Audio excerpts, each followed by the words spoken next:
Welcome to Talking Tech Journeys, hosted by me, Ben Whiteley of BPM Tech. We're delighted to bring you season 1 of Talking Tech Journeys. The aim is clear, to bring you some of the most engaging and respected figures within tech and transformation, providing a snapshot of their journeys to share knowledge, ideas and insights on all things tech and transformation. Sit back, relax and enjoy the journey. Hi, welcome to Talking Tech Journeys. I'm Ben Whiteley and I'm delighted to be joined by Simon Parsons, co-founder and technical director at EIDO Healthcare. EIDO Healthcare are delivering trusted digital consent and are proven experts in informed consent for over 20 years, offering patients information and education, documentation and e-learning resources. Thanks very much for joining, Simon. How are things? Yeah, good. Thank you very much. Good. Looking forward to discussing your journey of obviously co-founding the health tech startup and how you're balancing this with working within the NHS. So let's take you back. How, why and when did you sort of first become interested in healthcare, health tech and technology? Okay, so I'm a surgeon and I've been in the healthcare industry since leaving school, and which is a long time ago. And I set up EIDO Healthcare alongside my work as a surgeon, and we deliver patient information to patients around the information they require to decide whether to go ahead with a procedure or not.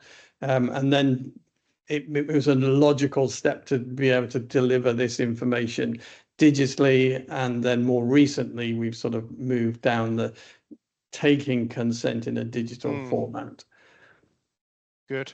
So, I mean, obviously we'll come on to, everything EIDO, it's probably been your life for the past 25 years, sort of just a bit further down the podcast. So just in terms of, obviously, you said you're a surgeon, so sort of first job, I mean, how did this sort of shape you and set you on your journeys to where you are today?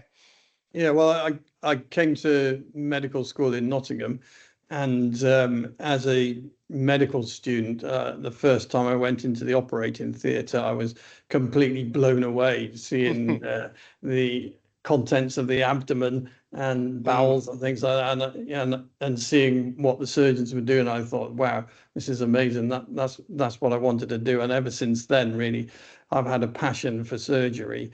And then as a junior doctor, I sort of did my initial junior doctor jobs and gradually managed to get into surgical training. And then as I became more senior, I became a registrar in surgery, which is a sort of middle grade trainee. Yeah. Then I was responsible for taking consent for patients, and this was back in the 1990s. And in those days, waiting lists were as long as they are now.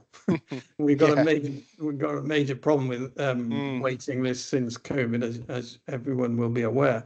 Yeah. But at this time, this was back in the late 1990s, and patients were on a waiting list for 18 months. And sometimes they came in on the day of their operation, not even knowing what operation they were coming in for, let alone what were the risks of surgery, what were the benefits of surgery and the post-op expectations. And I found myself doing a ward round, seeing lots of sick post-op patients, but also having to consent patients for their operation that they were going to have today. And there was very little knowledge from the patient point of view. And I thought, this is dangerous. If you go and buy a car, then you want to know about that car before you make the decision and sign to say, yes, I'm going to buy this car. Whereas patients were signing for an operation.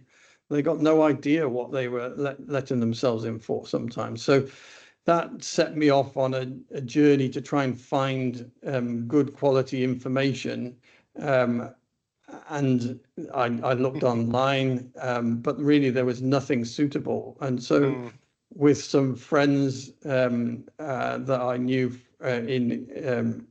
who were medical, but had sales and business experience. We set up EIDO Healthcare and started the journey to provide information for patients. Yeah. So just in terms of obviously your clinical NHS journey, which I know is still working within the NHS, how's the sort of NHS's view on tech entrepreneurs changed over the 20, 30 years of service? Yeah, it's still not where it should be. I mean, I'm very, very careful whenever I attend a meeting or discuss the technology. I'm very careful to express my conflict of interest. I'm a consultant surgeon, but I'm also a director of a commercial company. So you've got to make sure that's very clear. Yes. And so there is sometimes a little bit of suspicion about that role. But everyone recognizes the need for technology and to transform the way we work. But the pace of change is a little bit, well, it's very slow in the NHS. And it's way behind other industries, as I'm sure you and your listeners will be aware. You look at the banking industry and everything's gone technology, and there's really good tech that we've all got on our phones.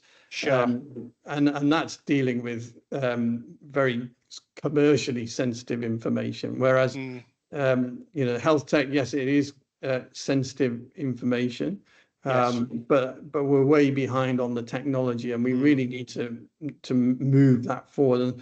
And that's a somewhat frustrating journey that I've had over a number of years, trying to move us on.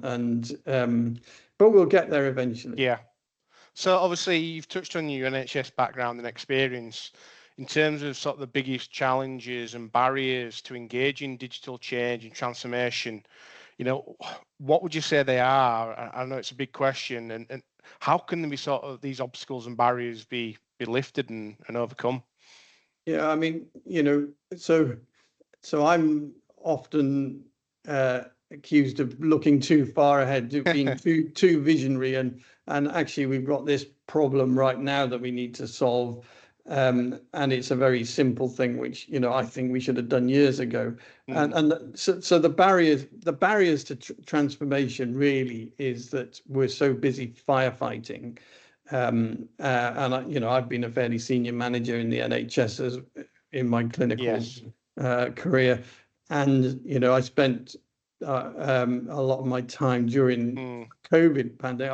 I was just fighting fires because it was managing the crisis for today, not looking forward to the transformation to make tomorrow's practice better, if you see what I mean. So so it is that, and IT departments within the NHS, and I only work in the NHS, are very stretched, and they are doing a lot of firefighting, and so having time to be visionary and to create a roadmap is quite challenging. But even within that roadmap, that's might be 3 years down the line, what our plan is for the next 3 years in terms of digital transformation. And then when somebody comes up with a new brilliant solution, digital solution, but it's not on the roadmap because we hadn't thought about it or the technology wasn't there, can we adapt? And sometimes I feel that entrepreneur approach isn't supported as much as it could be. Yeah, I mean, a bit of a self-fulfilling prophecy, and obviously, like you say, if it's not a forecast on the roadmap, you're too busy firefighting, then they are major challenges which will just rumble on and on. I think obviously what we will talk about, a bit further down the line once we get into EIDO and who you are and what you're about is obviously AI and a couple of other sort of key things which and challenges. Which will hopefully alleviate some of the issues. So just in terms of obviously, focusing on your NHS career and obviously, which we're going to come on to, you've been the Healthtech sort of founder. What sort of advice, obviously, you say the landscape's changed over time and, there's there's various challenges, but what sort of advice would you give clinicians interested in a career in sort of health tech, digital health? Yeah, well, I think that the first thing is to see the clinical need, and for me that was, this moment where, well, not moment, but experience where I was having patients who were clearly not informed about what operation they were going to have, and that there was a clear need for that, and I went out and solved that problem, and that is EIDO Healthcare. Yes. But so really, if you're interested in innovation, what I would say is go out working in the clinical arena and find out what the problems are, and then what solution could transform the way you're working. And that is the key thing. But then I know there are a number of doctors and clinicians of various backgrounds who will then leave the profession to go into technology, and that's fine, but that was never right for me, because my first love was surgery, and it remains what I am. And I'm not a techie person. I'm not a technology. I don't know what goes on under the bonnet. Let's put it that way. Yeah.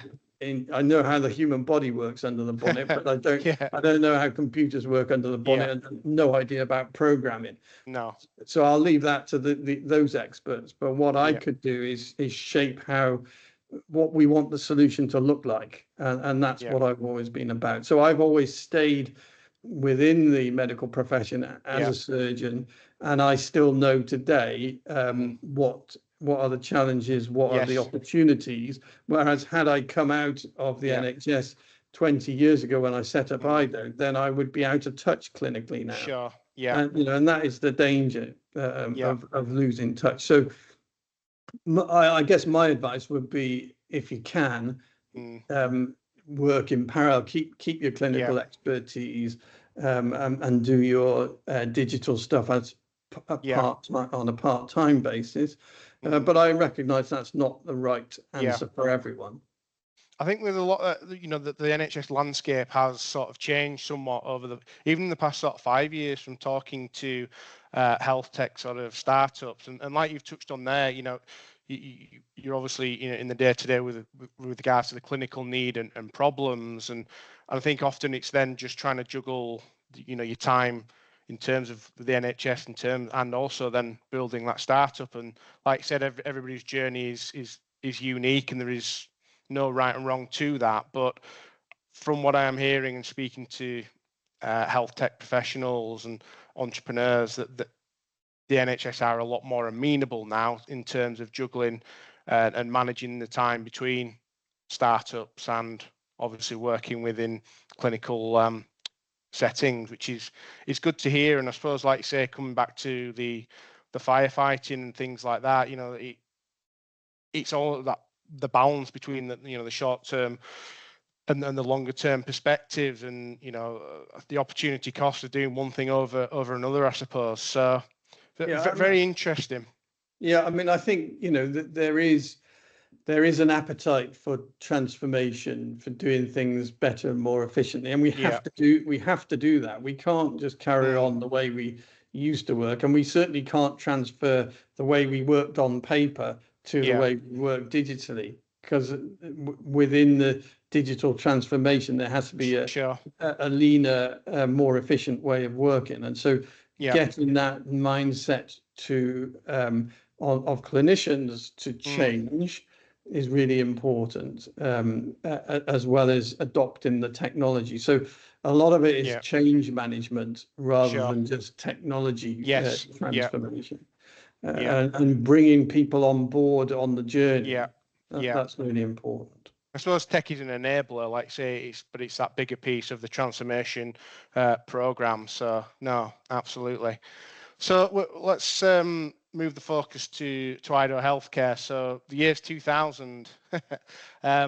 I think just before we start going to EIDO, who you are and the problems that you solved, you've touched on informed consent, but I think it'd just be great if you could just give us sort of a high-level overview of informed consent and why it's so sort of important. And then I think that'll obviously then feed into EIDO Healthcare and who you're about and the problems that you tackle.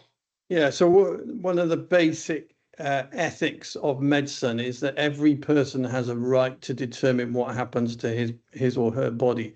So as a surgeon, I might come in and say, you need an operation, but I can't just go ahead and do that without your permission.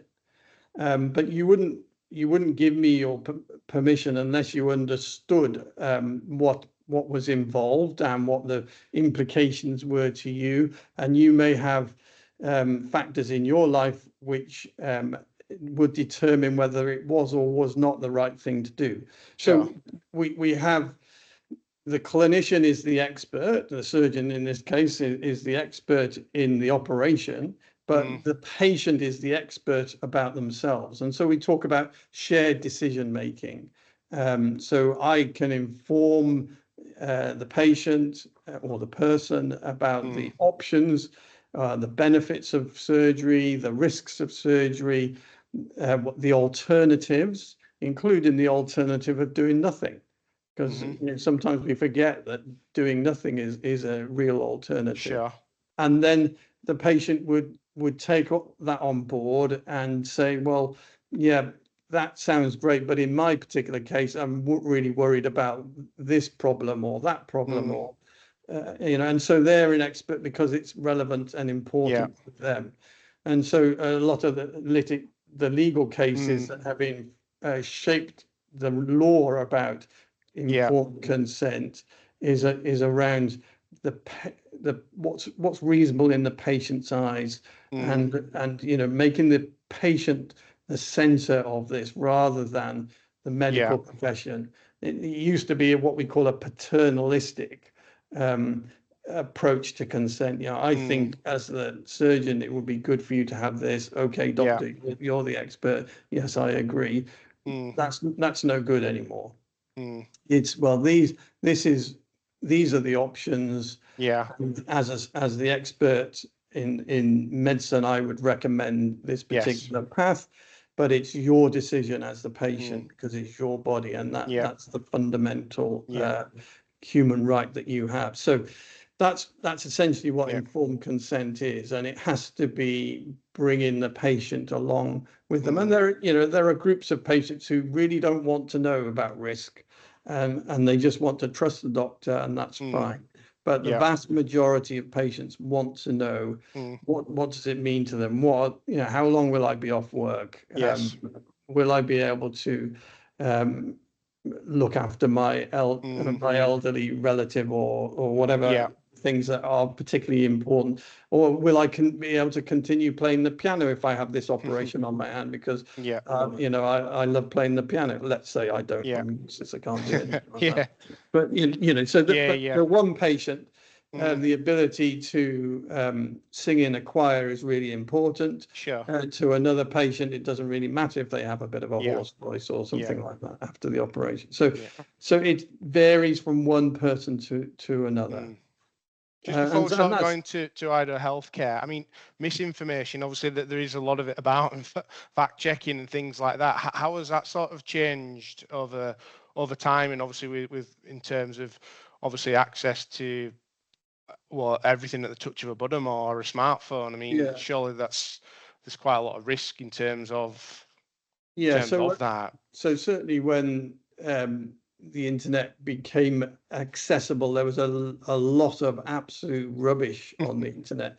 And here's a cure for your back pain, and and it was nonsense. And so validating the information is really important, and all so the information that EIDO produces is all referenced in the medical literature, and so we can prove the information to be accurate and correct.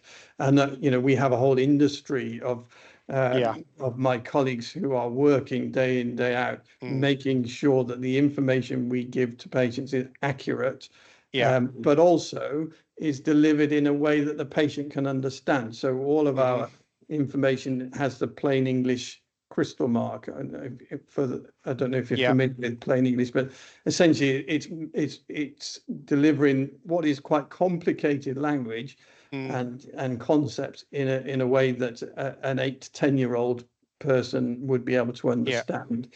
And we also have easy read versions, which is mainly pictures to explain it for people who have learning difficulties, or we have different translations in different languages for people who where English isn't their first language and they can't read in English. So having that accessible information is really an important part of what we do. So I know you've touched on this briefly earlier from your NHS days in terms of sort of informed consent and, you know, your sort of experience going back 20, 30 plus years. Obviously, you know, with a sort of digital first approach, you know, the benefits are obviously clear to patient and clinician. How's EIDO sort of helped, you know, people on that journey from when you kicked off in 2020? Yeah, so well, we kicked off in 2000. The digital, you know, we used to deliver our information on a CD-ROM to the hospital. Right. But then over time we delivered using a download center, and we still deliver our information digitally on a download center, and hospitals can print that off. But it's much better now that we have the technology in our pockets to deliver that information on a link to the phone, so that patients can read the information that they need in the comfort of their own home and with their family around them and at their own pace. So that when they go to see the doctor, they are already informed about you know, the options available to them and the risks and benefits. You know, and you know, if you've ever been a patient in a consultation with a doctor or something of that nature, then it's very easy to get lost and stop hearing or listening to what the doctor is saying, because they're bamboozling you with complex information, and particularly if they use the word cancer. If you've got a diagnosis of cancer, most patients who've been told they've got cancer stop listening because they just have this word cancer going around them, and they think their life's coming to an end, and they've stopped listening to what comes next. So, you know, giving the patient the opportunity to learn about potential operations in their own home with their loved ones around them is really important. Yeah. So in terms of some of the sort of the case studies that you're most proud of and some of the results and outcomes you've achieved, are you able to just sort of elaborate a bit further on some of those? Okay. I mean, you know, I suppose I could speak from my own individual practice where patients come to me having read information, and we did a trial which we published in the literature about gallstone surgery or laparoscopic cholecystectomy. You see, already I'm using big complicated words that most people don't understand. But could even say but you know, once the patients have the trial we did was that the patients received that information digitally before coming to see me, and it changed my practice, because the patients, by the time they came to see me, they knew what I was going to be saying, and it all made sense, and they were able to ask pertinent questions, and so that makes for a really efficient consultation then, and the patient and the clinician are both happy, because it's a good consultation, what I call a single meaningful consultation about what is the right way forward. So you know, there are lots of instances and lots of individual patients that I've had those sort of consultations with, but also a number of patients where it's gone wrong and they didn't have information before, and you know, I thought they were listening to me and were taking on board what I was saying, but actually when I heard it back from them in the future, clearly they got the wrong end of the stick. So there are negatives. I'm not the perfect clinician. Yeah. Okay, I'm just Sure. a clinician, and I do my best. And having EIDO's information there to support what I do makes a huge difference to my daily practice and those of my colleagues around the country. And I suppose one of the things I'm most proud of is that when you look at our download center, we look at how many downloads have been made, and they're in the 40,000 per month. So Real. there are thousands of these documents being downloaded and given to patients every month around the country and around the world, because we have an international presence as well, particularly in Australia. So, and that makes me really proud that the work that my team, and it's not just me, it's a massive team, have done. Patients on a daily basis are benefited from seeing that information and understanding it and going into their consultations informed, and certainly before they sign the consent form, they are well informed. Both in terms of the upsides, but also in terms of the risks, and that that's something I'm very proud of, to be honest. Yeah, no, absolutely, and I can see the sort of value that you're adding to both sides. Ultimately, the patient care and choice, and increasing sort of patient care and outcomes. So no, that's really good to hear. So, I mean, just sort of the here and now, obviously, what August, so, it's new government, honeymoon period, seems to be a consensus, cautious optimism around health tech leaders and clinicians. Sort of feel we're a bit of a pivotal moment with acceleration in technology adoption within sort of the NHS. There's obviously a lot of challenges in terms of empowering staff, training, education, understanding, confidence in new innovations, tech, and AI. Obviously, everybody's talking about AI at the moment. What does AI mean to EIDO, and what do you think the future can hold? Okay, well, perhaps I can just answer the previous comment, or comment on your previous comment about the new government. I'm not a political animal. What I would say is that lack of finances to do digital innovation have really impacted us in the NHS over the last few years. And obviously the pandemic had a massive impact, but actually quite a positive impact in terms of digital transformation. We had to do things differently. We couldn't bring patients up to the clinic face to face, and so we started doing things digitally, and so that was an enabler in many ways. But then the financial challenges have been such that we haven't been able to capitalize on that and grow from that. And I do hope that the Labour government will put more money into digital transformation and into healthcare and the NHS, because patients, unfortunately, are now, because of the pandemic, they are waiting 18 months, even 2 years sometimes for an operation, and that's a life-changing operation. And it's not acceptable. It's not the NHS I want to be working in. So I do hope that we see a difference. But we absolutely do need to work more efficiently, and with every money that is invested, we have to turn that into money well spent. And I think doing the digital transformation to work more efficiently is key. But then coming on to your next question about AI, what can AI offer digital transformation? And I'm sure it has a lot to offer. I suspect it's overhyped, if I'm honest. But within EIDO, we're very much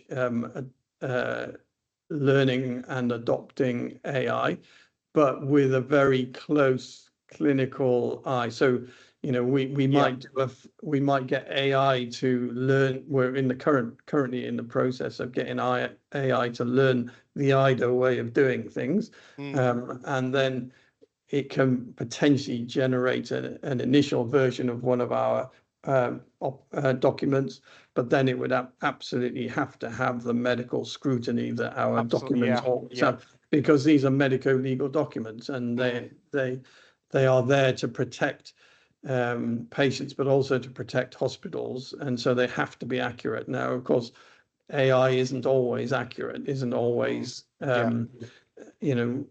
conversationally it's great, but medico-legally, is it always spot on? Well, so there's a limitation there. But could we?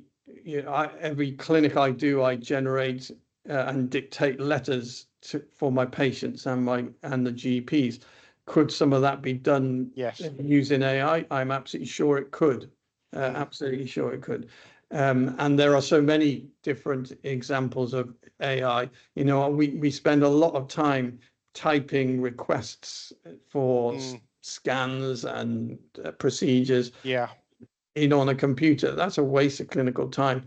What we need to be able to do is to simplify that, and perhaps use AI and recognition software and stuff to be able to do that much more efficiently. So if we could use AI to reduce the administrative burden on the NHS, then that would be a major step forward. And I'm not talking about getting rid of administrators, because we need good administrators. We need good professionals in the NHS, but we want them to spend less time doing boring, repetitive tasks, which a computer or AI could do for us.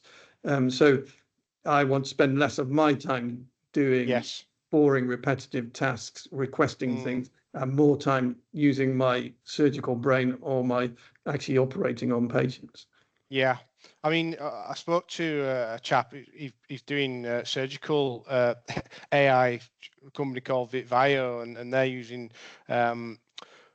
they're pretty much analysing a surgical toolbox in terms of what tools are used, what are not used, but also then the feed-in time for surgery. So people pre and post care, and trying to optimize that in terms of freeing the surgeon up and also the clinicians involved to, like you say, free up time to do what you do best in terms of serving that patient. So it's going to be very interesting.